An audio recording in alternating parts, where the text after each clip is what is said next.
So, and then shortly after that, the next year, I was flying out of Tyndall. I was flying a weather check.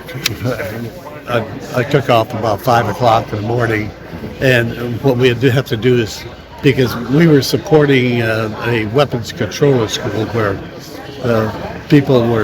the students were down on radars, and they were directing intercepts of fighters onto bombers, sort of thing. And you call that an air weapons controller. So we were supporting that. We were the aircraft that were up there, and we'd have a target aircraft, and then there'd be a simulated fighter aircraft, and we'd be in. So before we went on the mission, had started the mission, if the weather was marginal, we had a check. So I was doing a check, and the weather was pretty bad. I went in at about probably 5,000 feet. I was passing through 18,000 feet. I got a warning light.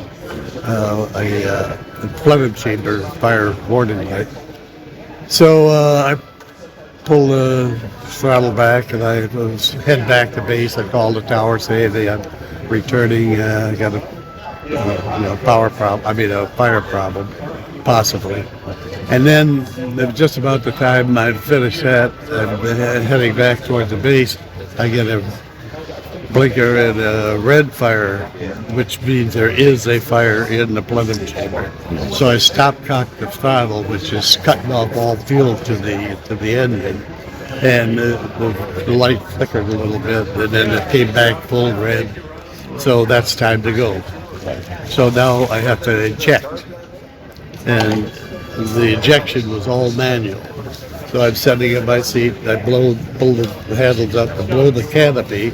That flows off, and then you pull the trigger, and then explosion, and you're flying out of the aircraft in the seat, strapped in the seat. So what's the first thing you have to do? You gotta get rid of the seat. So you have to reach down, you release your seat yourself from the seat, and then you're flying away from it. You're separated from the seat, but you have to determine, well, have I gone far enough? So if I pull the chute, I don't get wrapped up with the seat. Right.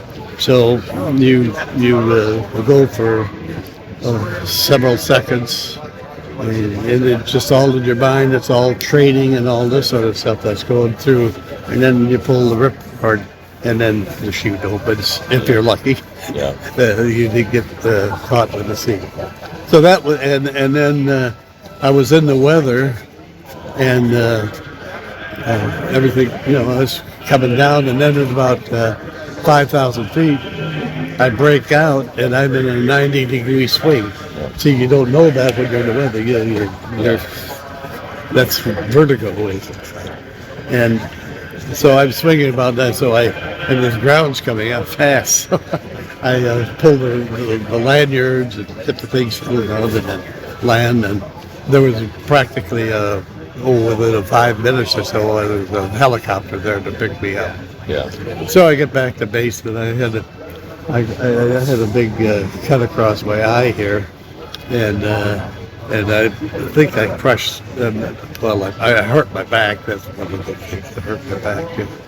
But other than that, it was okay. Now the back injury, was that from the ejection itself? Because I heard those early ejection seats that was were the really ejection. You're sitting on basically a 37 millimeter cannon shell, and that blows and that throws the seat up. Yeah.